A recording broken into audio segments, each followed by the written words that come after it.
Well, that's it. Now on BBC One, it's time for the news where you are. Bye for now.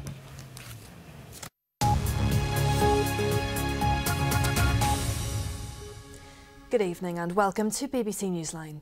A bus carrying 60 people has crashed near Lisburn. 14 people have been taken to hospital, but it's not thought any of their injuries are life-threatening. Our reporter Chris Page is in the newsroom. Chris, what more can you tell us?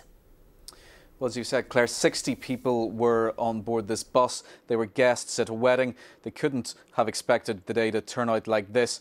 Shortly after 4 o'clock this afternoon, the bus was on the Ballynahinch Road, a few miles outside Lisburn, when it toppled over. It's not clear exactly why that happened yet. The bus ended up in a field. Paramedics reacted quickly. 11 ambulances were sent to the scene and 14 people were taken to hospital. And is there any word of the injured tonight? Yes, well, they're all being treated at Lagan Valley Hospital in Lisburn.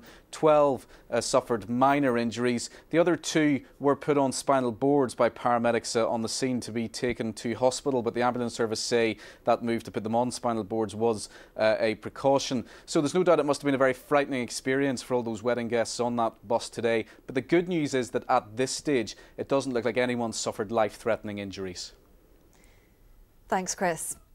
A man has died in a fire in a flat in Londonderry. It happened in Winchester Park in the Kilfennan area of the Waterside. The alarm was raised at 20 to 12 last night and the man was found dead at the scene. It's not clear how the blaze started. A human skull has been found on the shore at Strangford Lough. It was discovered by a member of the public near Island Hill outside Cumber yesterday afternoon. A section of the Rincreevy Road has been closed. The police say it's not being linked to any ongoing investigation at this stage. The police are investigating the stabbing of a teenager in Macrofelt. The 17-year-old was attacked in Rainy Street in the early hours of this morning. His injuries aren't life-threatening. A 22-year-old man's been arrested. Thousands of loyalists have paraded through East Belfast to commemorate the centenary of the Ulster Volunteer Force. The march route avoided sectarian flashpoints and those taking part gathered for a rally at Craigavon House, the family home of James Craig, who was Northern Ireland's first Prime Minister. Mervyn Jess reports. The organisers of today's parade and rally say between 8,000 and 10,000 people took part. It marked the centenary of the formation of the Ulster Volunteer Force. Many were dressed in period costume and some were carrying replica weapons of the type smuggled into the country to oppose Home Rule.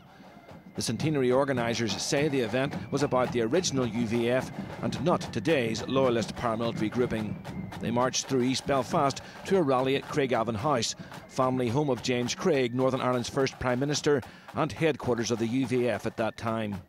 However, the BBC and another news camera crew were refused entry to film the speeches in the grounds of the historic building. The rally is taking place behind me in this field at Craigavon House. We've been told that people with passes are the only ones being allowed in. We don't have a pass, consequently we're not getting in. I can tell you though that the granddaughter of James Craig has been addressing the crowd. Don't let everybody film, man. Just as we prepared to film the parade leaving Craigavon House, marshals were told to stop us. At this point, we walked away and were followed all the way back to our car. The organisers had to describe today as a history pageant that was open to all and in no way controversial or confrontational. They said it was also a commemoration of those UVF members who died at the Somme to preserve our freedom of speech. Mervyn Jess, BBC Newsline, East Belfast. 4 men have been questioned after the discovery of a fuel laundering plant in County Armagh yesterday. Customs officials and the police dismantled the plant in Jonesborough and seized more than 8,000 litres of illegal fuel, 2 cars and a lorry. The men have been released on bail. Sport now, and Ulster stay top of the Pro 12 table after beating Connacht in Galway 34-18. The scoring was opened by Connacht's George Naupu and the gap was narrow into the second half. Some fantastic work by Ian Henderson made Tommy Bowe the first player to reach 50 tries in the Celtic League. The bonus point goes some way to securing a Ravenhill tie in the semi-finals. In football, Derry City beat Shamrock Rovers 2-1 in last night's league game at the Brandywell. Barry McNamee and Ryan McBride helped extend City's run of league wins to 6 matches.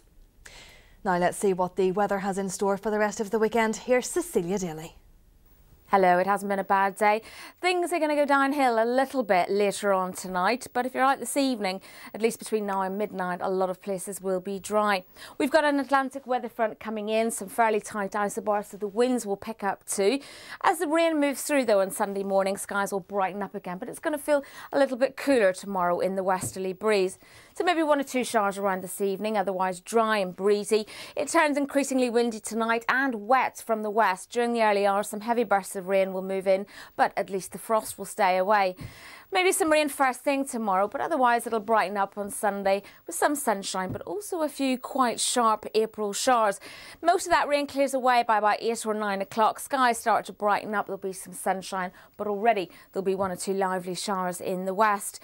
We can see our rain band as it's draped over the east and south of Scotland, down through northern and western areas of England, most of Wales too. It slowly moves southeast, probably not reaching the southeast though until after dark. And behind it, some sunshine, slightly cooler air and 1 or 2 sharp showers over the Republic of Ireland. So a few lively showers tomorrow afternoon. In between there'll be some sunshine. It will be blustery at times and feel cooler compared to today. For the week ahead, it's nothing really special, I'm afraid. Some areas of cloud which will bring some rain at times, and overall temperatures will be more where they should be for this time of year. So the next reasonably dry spell looks to be on Tuesday. You'll need your umbrella though for Monday. That's it for now. Goodbye.